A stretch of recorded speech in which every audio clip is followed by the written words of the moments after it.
Online कक्षा में आप सभी का पुनः स्वागत है। आज हम जिस विषय बिंदु के साथ उपस्थित हैं उसका टाइटल है कॉन्सेप्ट ऑफ डाइवर्सिटी, विविधता का संप्रत्यय। विविधता के संप्रत्यय के अंतर्गत हम विविधता के अर्थ, महत्व एवं प्रकार पे विस्तृत चर्चा करेंगे। तो आइए हम सबसे पहले विविधता के अर्थ को समझते हैं। ये विविधता क्या है? हम बात करें विविधता की तो संपूर्ण सृष्टि ही वैविध्यपूर्ण है, विभिन्नताओं से भरी पड़ी है। कहीं ऊंचे पहाड़ हैं तो कहीं समतल मैदान है, कहीं नदियां हैं तो कहीं जंगल है, कहीं वन है तो कहीं मरुभूमि है। इस प्रकार हम देखते हैं कि संपूर्ण सृष्टि ही विविधताओं से भरी पड़ी है। अब हम अपने भारत के संदर्भ में विविधता की बात करें तो भारत की विविधता ये है कि यहाँ विभिन्न धर्म संप्रदाय जाति वाले लोग रहते हैं। उनकी अपनी अपनी अलग अलग संस्कृतियाँ हैं और ये मिलकर आपस में एक साथ रहते हैं। यही भारत की विविधता में एकता है जो जगत प्रसिद्ध है, विश्व प्रसिद्ध है अपनी विविधता में एकता के लिए।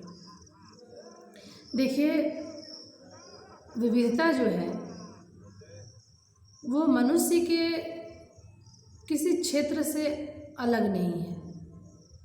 मनुष्य के जीवन के हर क्षेत्र में विविधता सामान्य रूप से देखने को मिलती है।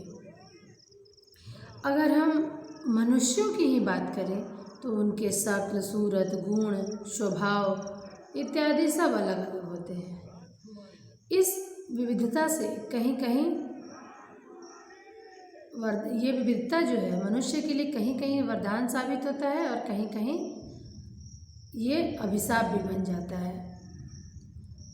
अब हम देखेंगे कि विविधता का अर्थ क्या है। विविधता से तात्पर्य है विचारों, धर्म, संस्कृति, सामाजिक ताने बाने, राष्ट्रीय तथा आर्थिक इत्यादि क्षेत्रों में विविधता। भारतीय संदर्भ में विविधता के संप्रत्यय को यहाँ के बहुसांस्कृतिक, बहुधार्मिक, बहुजातीयता इत्यादि समाज जो है स्पष्ट रूप से दिखाई देता है कि एक ही समाज में कई धर्मों को मानने वाले लोग एक साथ रहते हैं, कई जाति के लोग एक साथ रहते हैं, कई संस्कृतियों वाले लोग एक साथ रहते हैं। और इन जाति धर्मों की बात करें तो भारत में रहने वाले हिंदू, मुस्लिम, सिख, ईसाई, बौद्ध, जैन, पारसी इत्यादि इत्यादि अलग अलग जाति के अलग अलग संस्कृति वाले अलग अलग धर्मावलंबी एक साथ गुजर बसर करते हैं। अब देखिए,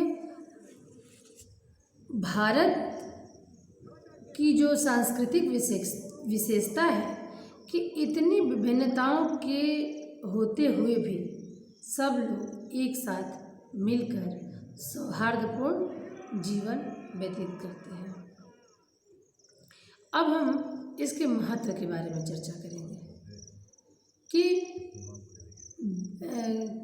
क्यों महत्वपूर्ण है व्यक्ति के लिए डाइवर्सिटी, क्यों इम्पोर्टेंट है। तो आइए हम निम्नलिखित या फिर कुछ बिंदुएं हैं, कुछ बातें हैं जिसके अंतर्गत हम विविधता को समझेंगे कि ये क्यों महत्वपूर्ण है। विविधता का महत्व इसलिए भी है कि इसके द्वारा सभी जातियों, संस्कृतियों और संस्कारों तथा रहन सहन वाले व्यक्ति साथ साथ रहते हैं। मतलब इस विविधता के कारण ही सब लोग एक साथ रहते हैं और भद्र व्यवहार एक दूसरे के साथ करते हैं। बाकी दूसरे धर्म, अपने धर्म के अलावे बाकी दूसरे धर्मों का भी इज्जत सत्कार करते हैं। अगला है विविधता विभिन्न संस्कृतियों को भावी पीढ़ी को हस्तांतरित करने तथा सांस्कृतिक संरक्षण हेतु आवश्यक है। देखिए, ये जो विविधता है, विभिन्न संस्कृतियों में विविधता है, विभिन्न धर्मों में विविधता है, तो इन्हीं विविधता के आधार पर पीढ़ी दर पीढ़ी अपने धर्म, अपने संस्कृति का हस्तांतरण होते रहता है। जैसे हिंदू परिवार में आने वाली जो पीढ़ियां हैं वो हिंदू धर्म का ही अनुसरण करेंगी, उनसे जुड़ी सांस्कृतिक बातों का निर्वहन करेंगी, और ठीक उसी प्रकार अन्य धर्मों में भी अपने अपने धर्मों से जुड़े हुए विचार, संस्कृति इत्यादि बातों का हस्तांतरण होते रहेगा। ऐसा हम देखते हैं कि इसी विविधता के कारण मान लीजिए कोई मुस्लिम धर्म का है बच्चा, वो हिंदू धर्म के रीति रिवाजों को, संस्कृतियों को ग्रहण नहीं कर पाता, न ही हिंदू धर्म का बच्चा या हिंदू धर्म का पीढ़ी अन्य धर्मों से कुछ भी ग्रहण कर हस्तांतरित नहीं करता है। तो पीढ़ी दर पीढ़ी अपने संस्कृति का हस्तांतरण करने में ये विविधता जो है महत्वपूर्ण भूमिका निभाती है। वैविधता के द्वारा व्यक्तियों के समक्ष विकल्प होते हैं जिनमें से वह स्वयं अपने हेतु श्रेष्ठ का चयन कर सकता है। जैसे इसके लिए एक छोटा सा उदाहरण है कि मान लीजिए समाज में रहने वाले कुछ लोग जो एक ही जाति के हों, एक धर्म के भी हों, परंतु आर्थिक आधार पर उनकी स्थिति अलग अलग है। कोई धनाढ्य है, कोई सामान्य है, कोई कमज़ोर वर्ग का है आर्थिक दृष्टि से। तो अगर जो सामान्य है वो अब लगेगा कि हम कौन सा कार्य करें, कैसे धनार्जन करें कि हम धनाढ्य व्यक्ति बन जाएं, और जो बिल्कुल सामान्य सा है, अति सामान्य सा व्यक्ति है, वह भी अपने जीविकोपार्जन हेतु अन्य तरीकों को अपनाएगा जिससे वह समाज के श्रेष्ठ वर्गों की तुलना में अपने आप को स्थापित कर सके। तो हम ये कह सकते हैं कि अपने लिए श्रेष्ठतम का चयन ये हमें विविधता ही सिखाती है। अब हम आते हैं विविधता मिलकर रहने की शिक्षा हेतु महत्वपूर्ण है। मतलब हम विविधता के माध्यम से ही समझ सकते हैं कि जिस प्रकार हमारे हाथ की 5 उंगलियां एक समान नहीं हैं, उसी प्रकार समाज में रहने वाले सभी लोग एक जैसे नहीं हैं। कोई स्वभाव से भिन्न है, कोई गुण से भिन्न है, तो कोई आर्थिक स्थिति से भिन्न है। इन भिन्नताओं के होते हुए भी हमें साथ साथ रहना चाहिए, और ये रहना चाहिए कि सीख हमें विविधता से ही प्राप्त होती है। इसलिए समाज में मिलजुल कर रहने की जो सीख मिलती है, जो शिक्षा मिलती है, उसके लिए विविधता जो है काफ़ी महत्वपूर्ण हिस्सा है। विविधता के द्वारा अनुकूलन की क्षमता में वृद्धि होती है। अनुकूलन मतलब जिस परिवेश में रहते हैं हम, जिस समाज में रहते हैं, जिस वातावरण में रहते हैं, जिस परिवार में रहते हैं, वहाँ की स्थिति के अनुसार, वहाँ की परिस्थिति के अनुसार हम अपने आप को अनुकूलित कर लेते हैं। ये विविधता के आधार पर ही होता है। विविधता ही हमें सिखाती है कि जिस परिस्थिति में आप जी रहे हैं उसमें अपने आप को समायोजित कर लेना ही श्रेष्ठतम है, यानी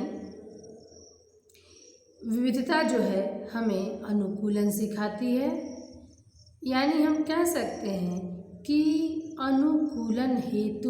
अनुकूलन की शिक्षा हेतु भी विविधता अत्यंत महत्वपूर्ण भूमिका निभाती है। अब हम आते हैं अगले बिंदु की तरफ। विविधता प्रजातियों संस्कृतियों के अस्तित्व हेतु महत्वपूर्ण है। हम देखते हैं कि ग्रामीण परिवेश और शहरी परिवेश में जो संस्कृति हैं, रीति रिवाज हैं, उनमें थोड़ी बहुत भिन्नता पाई जाती है। हम देखते हैं कि कबीलाई समूह जो है या फिर साधारण गांव में रहने वाली जो जनता है, ग्रामीण लोग हैं, और इन सबों के संस्कृति में, प्रजाति में विभिन्नता पाई जाती है।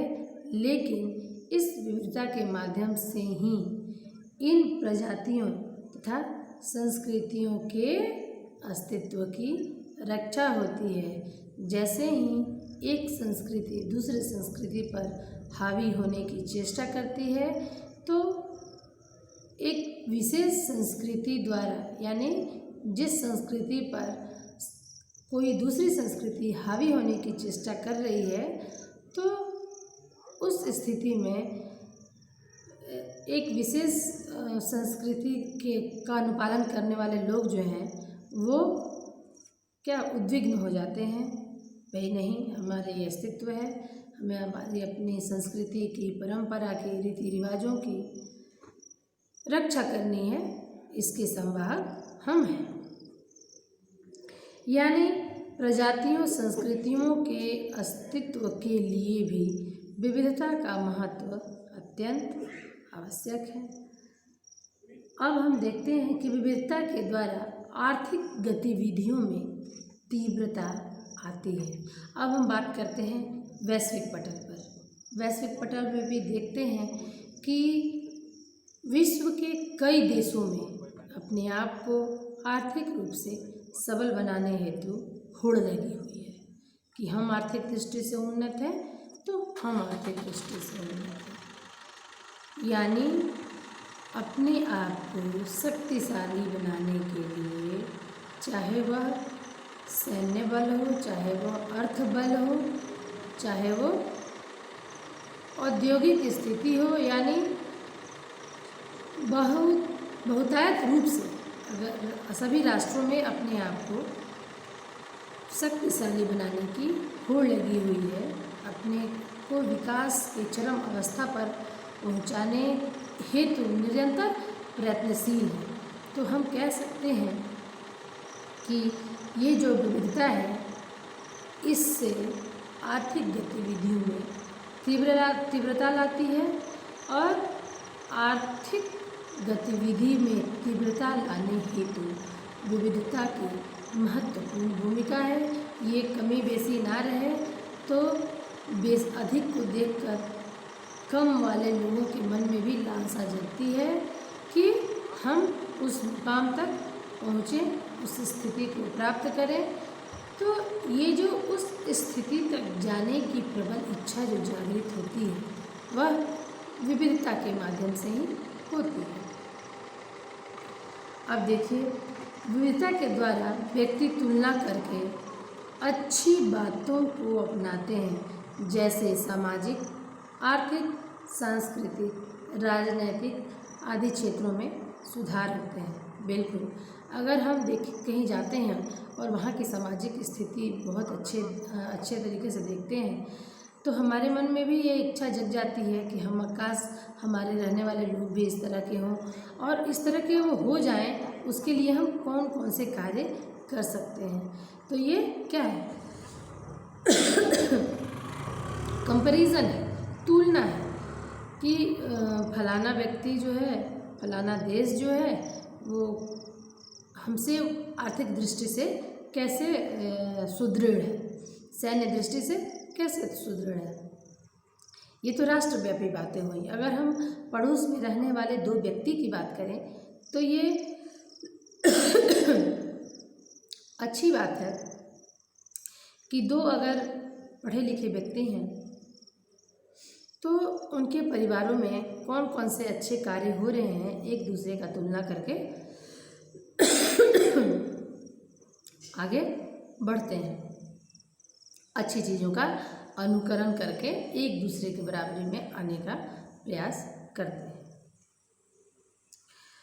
हम इसके अलावा अन्य क्षेत्रों में भी देखते हैं, राजनीतिक क्षेत्र हो, सांस्कृतिक क्षेत्र हो, यहाँ भी बिल्कुल अक्षरशः यही बातें लागू होती हैं। विविधता भाषाई विकास तथा साहित्यिक सृजन के लिए महत्वपूर्ण है। जैसे हम कह सकते हैं कि प्रारंभ में भारतीय संविधान में 18 भाषाओं को ही मान्यता मिली, परंतु 18 भाषाओं के अलावे कुछ अन्य भाषा भाषी लोग जो थे कि नहीं भाई, हमारी भाषाओं को भी तवज्जो देना चाहिए, हमारी भाषाओं को भी मान्यता मिलनी चाहिए। फिर उनकी संख्या 23 हुई। फिर अभी कुछ अन्य भाषा भाषी लोग अपनी भाषाओं को संघ सूची में शामिल करने के लिए होड़ में है, प्रयास में है। तो ये क्या है? भाषा का विकास मतलब हमारी भाषा भी अन्य भाषाओं से तुच्छ नहीं है, छोटी नहीं है, समृद्ध है, कम समृद्ध नहीं है, इसलिए इसको भी संघ सूची में शामिल की जाए। संघ सूची में शामिल होने के बाद भाषा की गरिमा बढ़ जाएगी, तो क्या होगा? उसमें सृजनात्मकता बढ़ेगी, रचनात्मकता बढ़ेगी, यानी इस प्रकार भाषाओं का स्वतः विकास संभव हो सकेगा। और ये जो स्वतः विकास की प्रक्रिया है, हम समझते हैं कि ये विविधता के कारण ही संभव हो पाता है। इस प्रकार हम कह सकते हैं कि भाषाई विकास एवं साहित्यिक सृजन हेतु विविधता की महत्वपूर्ण भूमिका है। अगले बिंदु में हम देखेंगे कि विविधता किसी भी समाज तथा राष्ट्र की गरिमा की उद्योतक होने के कारण भी महत्वपूर्ण है। जैसे भारत अपनी विविधता में एकता के लिए जगत प्रसिद्ध है। विश्वविख्यात है कि भारत में विभिन्न भाषा भाषी के लोग रहते हैं, विभिन्न धर्मावलंबी रहते हैं, विभिन्न संस्कृतियों का अनुसरण करने वाले लोग रहते हैं, फिर भी भारत में कितनी एकता है। तो हम इन बातों से विविधता के महत्व को भली प्रकार से जान चुके हैं। आइए अब हम बात करेंगे विविधता के प्रकार, टाइप्स ऑफ डाइवर्सिटी। विविधता के क्षेत्र अत्यधिक व्यापक हैं। विविधता के क्षेत्र अत्यधिक व्यापक हैं, तो इस व्यापकता पर विस्तृत चर्चा करने के लिए हम लोग विभिन्न आधारों पर विविधता का अध्ययन करेंगे या विविधता के बारे में जानने का प्रयास करेंगे। देखिए, पहला है सांस्कृतिक विविधता, दूसरा है भाषाई विविधता, तीसरा है धार्मिक विविधता, चौथा है जातीय विविधता, पांचवा है जनजातीय विविधता, छठा है जैविक विविधता और सातवां है भौगोलिक विविधता। अंतिम एवं नंबर 8वां जलवायु विविधता। यानी विविधता के कॉन्सेप्ट या प्रकार को हम 8 आधारों पर समझने का प्रयास करेंगे। तो आइए हम बात करते हैं सांस्कृतिक विविधता की। भारत क्या है? भारत एक बहुसांस्कृतिक देश है।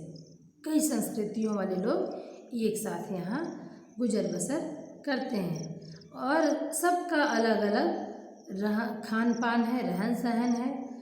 विभिन्न जाति के लोगों की संस्कृति अलग अलग है। ग्रामीण क्षेत्र के लोगों और शहरी क्षेत्र के लोगों में के भी जीवन स्तर का अंतर है। भारतीय समाज में व्यक्तियों की जीवन जीने की पद्धति, संस्कार, वेशभूषा, नृत्य, लोक संगीत, विवाह आदि संस्कारों में विविधता दिखाई देती है। यानी एक जाति में जो विवाह की परंपरा है, रीति रिवाज है, वो दूसरी जाति में जाकर अलग हो जाती है, बदल जाती है। सांस्कृतिक विविधता किसी भी समाज और राष्ट्र के लिए महत्वपूर्ण होती है। भारत भी अपनी सांस्कृतिक विविधता के कारण समूचे विश्व में जाना जाता है। यानी विभिन्न संस्कृतियों वाले लोग जब एक साथ रहते हैं तो किसी के रहने सहने का ढंग कुछ है, किसी का कुछ है। यानी सबका रहने सहने, खाने पीने, उठने बैठने के तौर तरीके बिल्कुल अलग अलग होते हैं। अब हम आते हैं भाषाई विविधता पर। विविधता को हम समझने के लिए सबसे पहले भाषा को समझेंगे कि भारत में मनुष्य की अभिव्यक्ति विचारों के आदान प्रदान का शक्तिशाली माध्यम है। यहाँ कहा गया है कि 4 कोस पर पानी बदले 8 कोस पर वाणी। यानी कोस भूमि मापने की एक प्रणाली है, विधि है, तरीका है, माध्यम है। तो 4 कोस पर पानी के स्वाद का अंतर पाया जाता है, यानी पानी का टेस्ट चेंज हो जाता है। ठीक उसी प्रकार 8 कोस पर बोलने चालने का ढंग बदल जाता है। वर्ष 1991 की जनगणना के अनुसार देश में 1652 भाषाएं बोली जाती हैं। भारतीय संविधान के 8वीं अनुसूची में भाषाओं को स्थान प्रदान किया गया है। भारतीय संविधान में केवल 15 भाषाएं ही उल्लिखित हैं। 1992 में अन्य 3 भाषाओं को मान्यता दी गई है। इस प्रकार इन 18 भाषाओं का प्रयोग केवल सरकारी कार्य हेतु किया जाता है। वर्तमान में 22 भाषाओं को मान्यता प्रदान की गई है। इन भाषाओं का उपयोग साहित्य अकादमी द्वारा साहित्य सम्मान के लिए भी नहीं किया जाता है। इसके अतिरिक्त भाषाओं के अंतर्गत कुछ बोलियां हैं, जैसे हिंदी भाषा के अंतर्गत क्या है भाई, अवधी, बहोली, भोजपुरी, ब्रज, बुंदेली, छत्तीसगढ़ी, हड़ौती आदि आदि। मतलब क्या है, हिंदी की उपबोलियां हैं। इसके अलावा भी बहुत सारी कई भाषाएं हैं जिसका हम आगे जिक्र करेंगे। इस प्रकार भारत में भाषाई विविधता अत्यधिक है। 3 भाषाई परिवारों की भाषाएं बोली जाने वाली विषय मत इरावती कर्वे के अनुसार इस प्रकार है। मतलब 3 भाषाई परिवार, आगे हम देखेंगे कि ये भारतीय समाज का भाषा परिवार क्या है। वो भारतीय समाज का भाषा परिवार जो है 3 भागों में विभाजित किया गया है और उन तीनों के अंतर्गत भी कौन कौन सी उपभाषाएं हैं ये आपको समझ में आएगा। देखिए, पहला है इंडो यूरोपीय भाषाई परिवार, दूसरा है द्रविड़ भाषाई परिवार, एस्ट्रो एशियाई भाषाई परिवार। यानी इंडो यूरोपीय, द्रविड़ भाषाई, एस्ट्रो एशियाई, ये 3 भाषा परिवार है। इन तीनों के अंतर्गत भी कई अनेक भाषाएं आती हैं। पंजाबी, सिंधी, हिंदी, बिहारी, असमिया, राजस्थानी, गुजराती, मराठी, उड़िया, कश्मीरी, ये सब इंडो यूरोपीय भाषा के अंतर्गत आती है। तेलुगु, कन्नड़, तमिल, मलयालम, कोडगु तथा गोंडी इत्यादि भाषाएं द्रविड़ भाषा परिवार के अंतर्गत आती है। ऑस्ट्रो एशिया भाषा परिवार के अंतर्गत मुंडारी, जुआंग, संथाली, खासी, बंदो तथा जुआ इत्यादि भाषाएं इसके अंतर्गत आती हैं। अब भाषा के आधार पर विविधता ने प्राचीन काल से ही वर्गों के निर्माण का कार्य किया है, चाहे वह संस्कृत हो या अन्य भाषाएं। अब देखिएगा कि हिंदी भाषा के बोलने वाले जो कुछ लोग हैं, एक खड़ी हिंदी बोलते हैं, कुछ ज़्यादा शुद्ध और परिष्कृत हिंदी बोलते हैं। जो कम पढ़े लिखे लोग हैं वो उनकी जो भाषा है थोड़ी ठेठ होती है। यानी ये सब जो विविधता है सब भाषा के आधार पर है। अब हम पढ़ेंगे विविधता को धर्म के आधार पर कि धर्म के आधार पर विविधता क्या है। हम सभी जानते हैं कि भारत विभिन्न मतावलंबियों, विभिन्न धर्मावलंबियों का देश है। हिंदू, बौद्ध तथा सिख आदि धर्मों का उद्भव भारत में ही हुआ। भारत में धार्मिक विविधता स्पष्ट रूप से दिखाई देती है। कई जनगणनाएं या कई आंकड़े प्रस्तुत किए जा चुके हैं कि इस साल में इन धर्मों को मानने वाले लोग कितने थे। लेकिन ये जो जितने भी धर्म थे, हिंदू, मुस्लिम, सिख, ईसाई, बौद्ध, जैन, पारसी इत्यादि इत्यादि, ये जितने भी धर्म थे ना, इनके अनेक पंथ भी हैं और अनेक संप्रदाय भी हैं।